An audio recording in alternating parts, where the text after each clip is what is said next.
Another Democratic victory in a place where Trump won big. Does this upset in suburban Pennsylvania mean Beto O'Rourke has a chance to beat Senator Ted Cruz? Plus, a federal appeals court upholds Texas's sanctuary cities law, a major victory for the state. But where does this leave Dallas and other large cities that sued?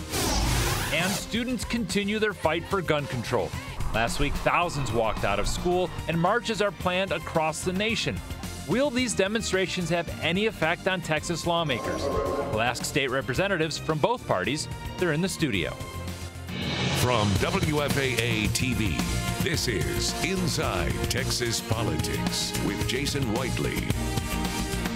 Good morning and welcome to Inside Texas Politics. I'm David Schechter in for Jason this morning. Let's get started with the student-led campaign for tighter gun laws. Thousands walked out of school last week, and nationwide marches are planned coming up this week. So Texas is a strong gun rights state, but can all these kids move lawmakers to make some changes? In studio is Democratic State Representative Nicole Collier from Fort Worth and Ron Simmons, Republican from Carrollton. They seem to know each other pretty well.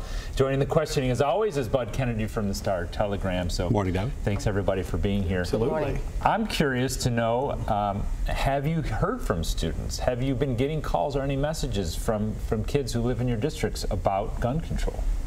Well, I've heard from some students that go to the community college that want to make sure that we address this issue in the next coming session. And so what the concern is the ability to purchase assault weapons at a younger age. So they want us to address that in the upcoming session to take a look at it. So I am going to be listening to what they have to say and making my voice heard on their behalf. You heard from some college kids. Have you heard from any constituents on this? I have not heard from any student constituents. I've heard from some teachers concerned about teachers being armed in the classroom, whether that's the best security approach or whether we should follow even further through with what we put into law, and that's having armed marshals on the campuses. Mm-hmm. Well, let's talk about that because General Paxton said the answer is more armed teachers. You know, Ron, what do you see as the solution? If Republicans move in one direction, what direction would they move on this? Well, I think it'd probably be a hybrid, Bud. I think armed trained teachers is different than just armed teachers, okay? Which we have now with the Marshall Program. Right, and I am in favor of the Marshall Program. I would be the most comfortable with having people that were already trained in law enforcement to be there as opposed to teachers, but if we have no other alternative, I want to have some deterrent there. Nicole, how do you feel about that? I just don't think that the teachers are in the position at this point to focus on law enforcement and security when they're trying to educate our students. So I think that their focus should be on education, not the security of the students in terms of arming themselves. But the Republicans have bills about doing away with our licensing, doing away with the registration of, all the whole license to carry. I mean, are you going to be able to move people the other direction when the Republican debate is really on whether to have licenses at all? I'm sure going to try because we really do need to focus on making sure that people are licensed, that there are background checks on all gun sales, whether they're at the convention or wherever, but we do need to have background checks. Let me ask you both about last week. In the legislature, we had a committee that concluded that they didn't come out and say bathroom bills are no good, but it was an economic development committee, and we saw a hearing where one retiring lawmaker said that Governor Abbott didn't want the bathroom bill sent to his desk at all, that he didn't want to have to sign it or judge on it. Ron, did you hear that from the governor? Absolutely not. What did you hear? That, and I won't speak for the governor, I probably went in on every meeting, but all that I heard in working with him and his chief of staff daily on this particular issue on my bill. Now, I'm not talking about the Senate's version. There were two very different versions of the bill. Yours was a milder version. Mine was a version that just said, hey, we've had 170 years worth of Texas like it is. Let's just pause until we can figure out what we need to do. What did Daniel Hodge tell you? Daniel Hodge says, this is the version that we want. And in fact, Chairman Cook came to me in April of the regular session and said, Ron, we have to move your bill. Your bill will be the savior for our members. Your bill was kind of the option, the one for the House to pass. That's correct. Nicole, what did you think about Byron Cook's comment? About his comment about Abbott and the bathroom bill. What did you hear? Well, I wasn't privy, just like Representative Simmons said, I wasn't privy to all the conversations about the progressive progress of that bill. But I was not supportive of the bill at all. Right. I don't think it's something that we need to address in the legislature. Okay. Representative Khalil, I'm going to start with. I want to sort of end with this special election that was in Pennsylvania, in Trump country, and then Trump candidate loses.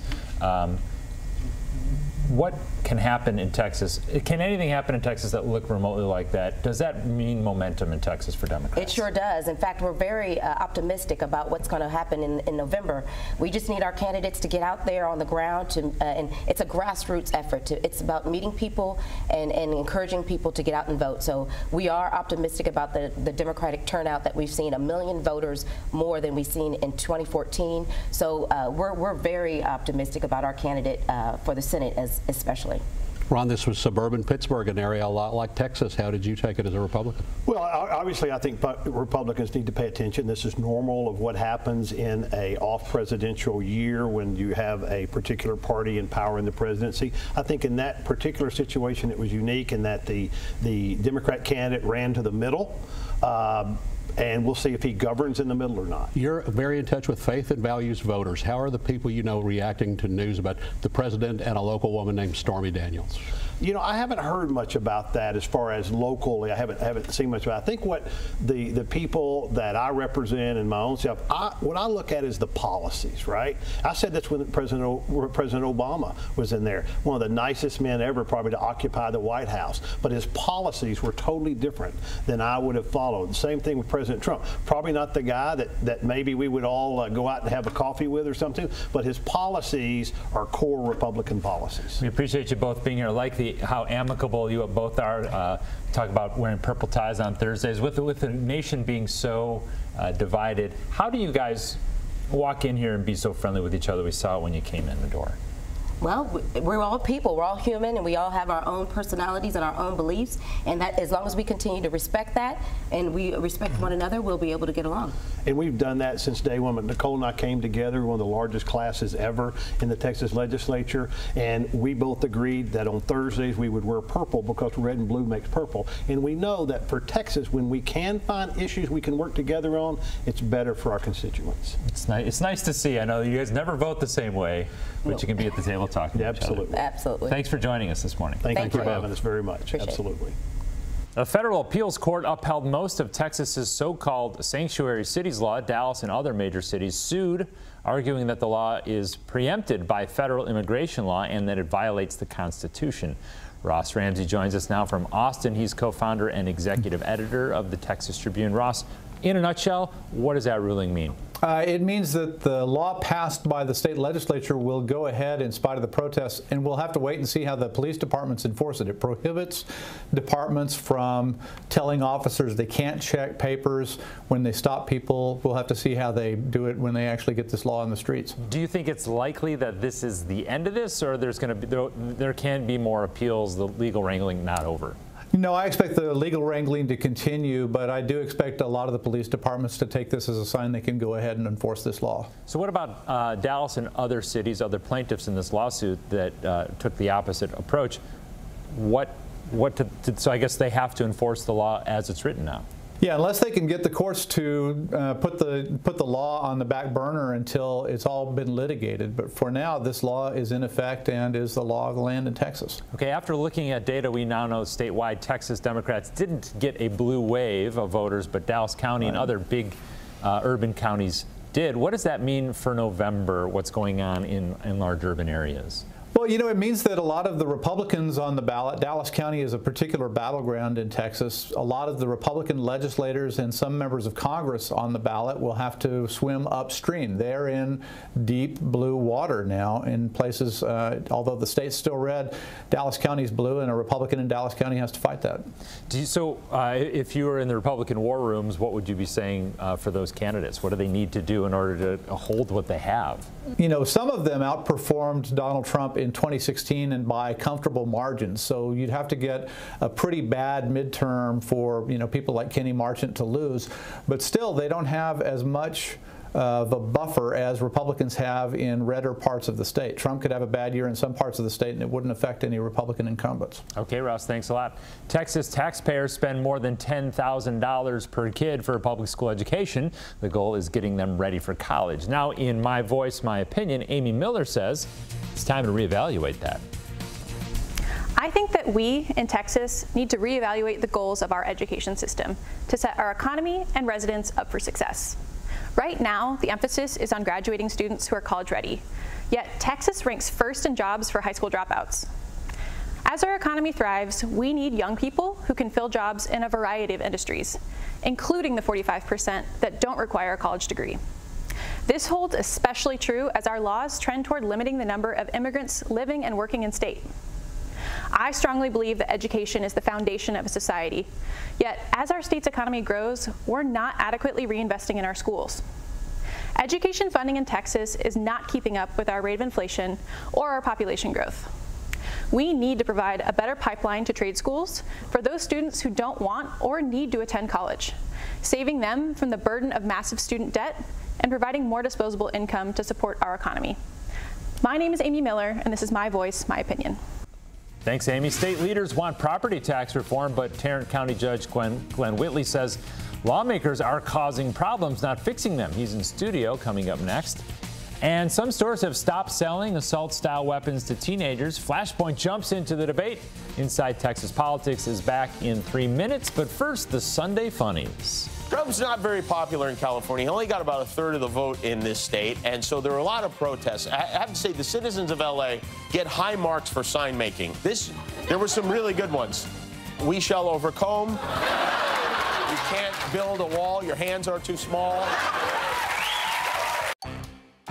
Are home improvement stores taking your money down the drain?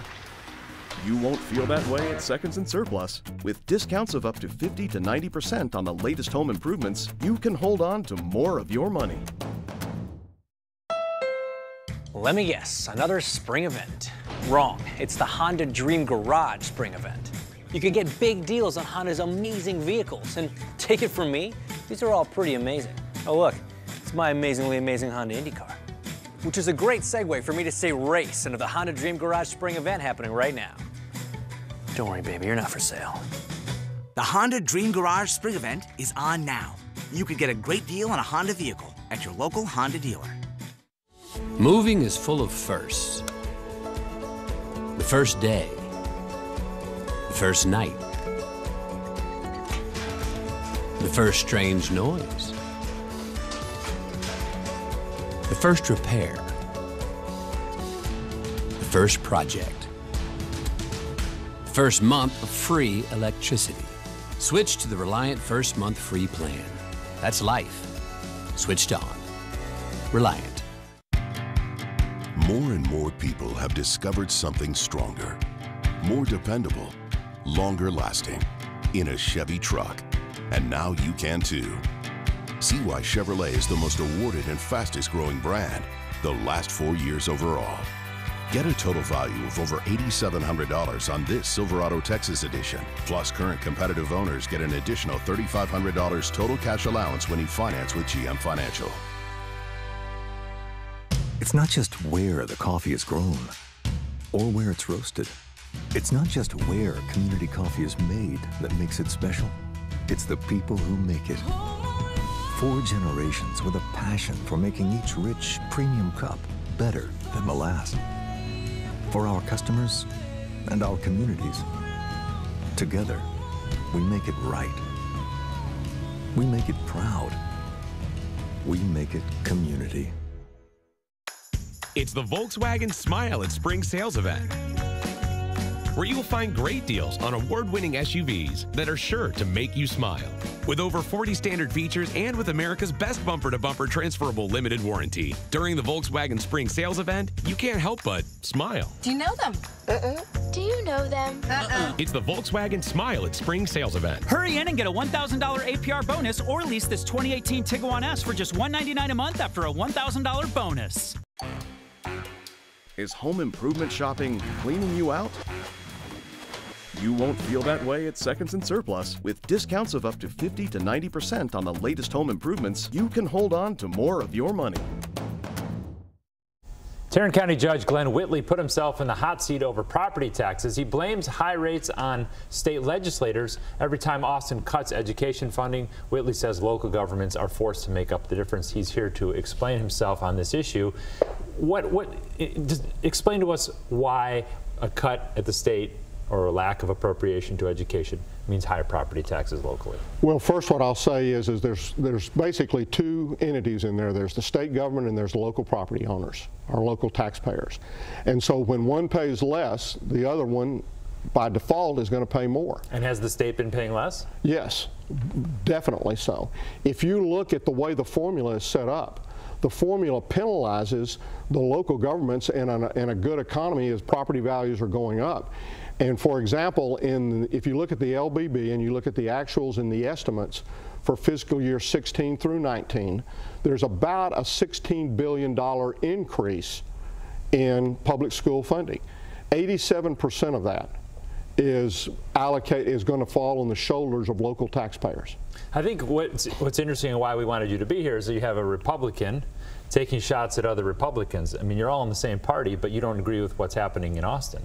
I don't, because I feel like that we have gone over the last decade, I feel like we have gone from being their partners to them blaming us and talking at us and basically saying we're the enemy. So are you saying local governments are put in the position of being the bad guy who has to raise taxes? Why don't you just say, well, we're going to hold the line too? Well, it's not that we have to raise taxes, it's their formulas cause that to happen, and in the case of schools, actually penalizes a school district should they choose to lower in the current year, because the state's formula is based upon the prior year. As it pertains to cities and to counties, it's unfunded mandates. Give you an example. In 2001, the state passed what is called indigent defense, and what it basically says is, we're doing this interview, somebody breaks into your home, you've got a security system, they get caught and thrown in jail, but what the state did is that person says they can't afford an attorney. The state said, we'll reimburse you, but you're going to have to the county, they said you're going to have to hire and pay for that attorney. Well, at the end of we did it out of savings because they told us they were going to reimburse us. At the end of the first year, they reimbursed us pennies on the dollar. In 2016, the state, the counties across this state, the local taxpayers across this state paid $216 billion out of local taxes that the state had told us that they were going to reimburse and never did. So you are taking some arrows in the back from fellow Republicans on this, and also the group Empower Texans, which supports basically non-mainstream Republicans for running for office. Are you saying that they have changed the game or sort of poisoned the pool for Republicans? You know, I don't know that they've changed the game, but what they've said is they've started blaming us for things that basically they're causing. Unfunded mandates, the allocation formula for the state. And so it's been instead of we're going to work together as partners, they've started saying, okay, we've got to have something to talk about, and we're going to talk about property taxes, and even though we're the result or the cause of a lot of those increases, we're going to blame them on the local folks. Well, thank you for coming in. You got a good fight on your hands there, and we'll see you next time in Tarrant County. Thank you very much. I appreciate it. Take care. Students across the country are using their First Amendment rights to protest the Second Amendment, and survivors of that school shooting in Florida plan marches in Flashpoint. That got our two guests talking. From the right, Mark Davis from 660 AM The Answer, and from the left, author and producer Katie Sherrod. Thanks, and good Sunday morning, everybody. We are in the month of student activism, to be sure. Some local walkouts, some national walkouts. I'm not a fan of the walkouts. You're in school. I'd say it if it were a pro-life walkout. You're in school, stay in school. Upcoming, of course, we have the March for Our Lives. The thing I'm concerned about is, you and I have talked about this, and you made it interesting and compelling comparison to civil rights walkouts in the 60s. There was really no other side to that, and this is something that has another side, and I sense that there's a notion that these kids, not just the Parkland kids, but that their victimhood, their experience somehow confers expertise. And I don't know that it does. Well, first of all, I do think there was another side to the civil rights movement. It was the pushback from the Klan. But no, not racism. A principled one, right? Not one that any American would dare take. But I think these walkouts are also pro-life walkouts. They're pro-life for the life of the students. Oh, you're good. And I think they this is a huge opportunity for the schools to say to these kids, all right, do this, and here's why you can do it, First Amendment, and talk about civics and civic responsibility and paying your civic rent. And if you do it, here are the consequences that you will incur. So knowing all that, what is your decision to make? And treat the kids like the near adults they are, because we are going to draft them and let them go fight wars, so let's treat them like that. You know, with a few seconds remaining, about that notion of adulthood being conferred at 18, which we can either like or not like, is there any argument you can make for denying an adult a constitutional right? The notion of saying you can't buy a gun, Dick's Sporting Goods, which they could do that. They're a business. Got that. Right. All good. But the law that says you can be 18, 19, and 20 and not buy a gun, that's crazy. Well, we do it with alcohol. That's crazy, too. We do it with marriage. We do it with all sorts of things. Why are guns so special? Because I think by the time you're an adult, you'd probably be able to do constitutional things. I think you're opening up a whole nother discussion. I do it for a living. What can I tell you? From the right, Mark Davis, 660 AM, The Answer. And from the left, Katie Sherrod. Publicly, Governor Abbott supported the so-called bathroom bill, but did he really want it to fail? That's one of our questions coming up next on the Reporters Roundtable.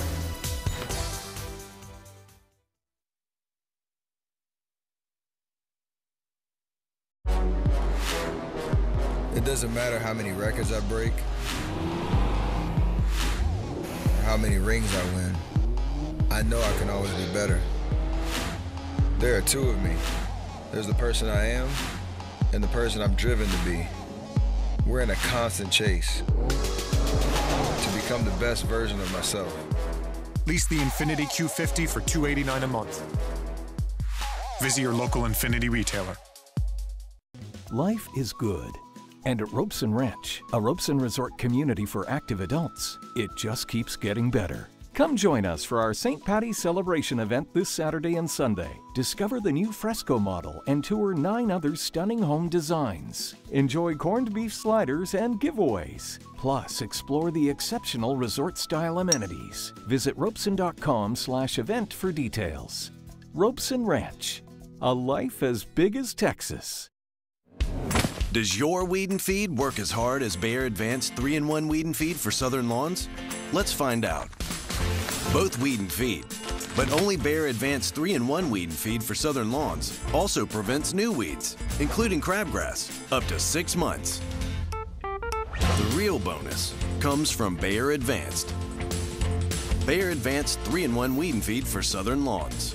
Get more from the blue bag.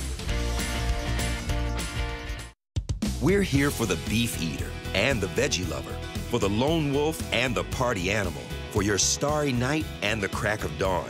We're Nebraska Furniture Mart with a complete selection of patio furniture, grills, fire pits, and accessories. This 5-piece fire pit set is 62% off suggested retail. This 4-piece sectional is 57% off. Use 30-month financing on qualifying purchases. We're here to make your outdoor spaces your favorite places. We're Nebraska Furniture Mart.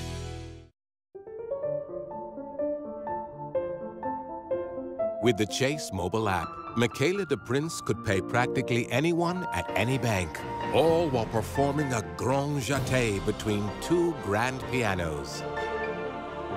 She could, in a commercial. In real life, she uses it to pay her sister from her couch for that sweater she stained. What sweater? Life, lived Michaela's way. Chase, make more of what's yours.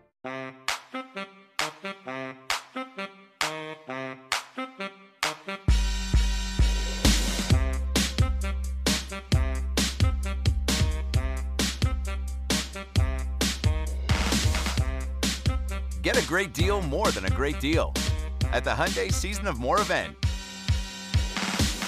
Get up to $4,500 total savings or 0% APR plus $3,000 bonus cash on the Sonata Hybrid. Visit buyhyundai.com today. Okay, let's wrap it up by putting this week's headlines in perspective. Bud and Ross are still with us, and Bernadine Steptoe, our political producer, joins us as well. Good to see you. Good to see you. All eyes were on suburban Pittsburgh, a Trump stronghold. The Republican narrowly lost that seat, and so kind of trying to figure out what that is going to mean in Texas, if anything. Ross, what do you think? Well, I think it's going to tell the Democrats and the Republicans what to target, and they're going to be looking for districts where Republican incumbents in particular, or open seats, where Trump did poorly in 2016, might be opportunities for victories like the one in Pennsylvania. You know, Democrats were 20 points behind in Texas, but so was Connor Lamb in this district. They felt like they closed the gap to about 10 with the last elections, maybe 5 points since then. Question is how close they are. But remember, I mean, Connor Lamb's a blue dog Democrat. This is a moderate to conservative Democrat. They call him a Republican. Right. Republicans call him a Republican. Who didn't buy into progressive Democrats. You know, would a Democrat like that be able to harness all the party emotion? I'm wondering. We're going to talk about Andrew White in a minute, but Bernadine, go ahead. And also in this particular race, the GOP kept to the old way of winning in terms of saying anti-Pelosi instead of actually talking to the voters. But I don't think that trend will continue in Texas per se in reference to statewide. But we're seeing some trends in the local election. Well, let's talk about the statewide election, or at least the runoff for between Lupe Valdez and Andrew White. We were talking earlier, Bernadine, about the idea of having a debate. Like, White seems more interested in it than Lupe, who's been sort of hands off a little bit with the media, right? Yes, and I don't see how she would benefit with the debate, because White is asking for a debate because he actually needs it. I don't see how she would benefit in the sense that her campaign was not one of the best. But she's still garnered she garnered, what, 43% of the vote?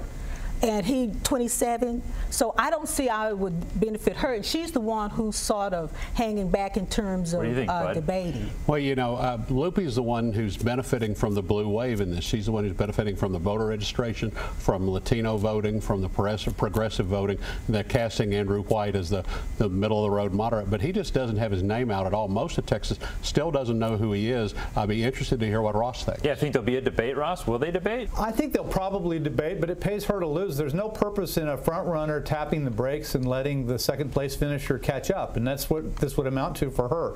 She's ahead in the polls. She was ahead on election day. She enters the runoff ahead.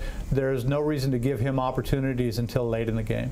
So we heard last issue. We heard this week that perhaps Governor Abbott didn't really want a bathroom bill on his desk, but can you explain how we know that? Well, I mean, that's just what Byron Cook says, that the governor's chief of staff told him he didn't want the bathroom bill. I think he was referring to the Senate bathroom bill. We just heard Ron Simmons.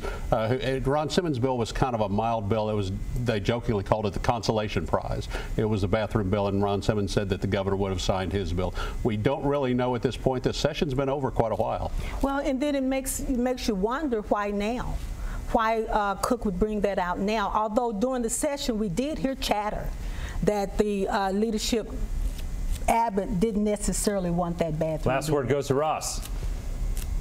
I think Bernadine's right. I think this would have been potent political information during the session or even before the election. They waited until after, and now it's just a footnote. Okay, thanks, guys. I appreciate great roundtable. Another good episode here of Inside Texas Politics. Jason Whiteley's back next week.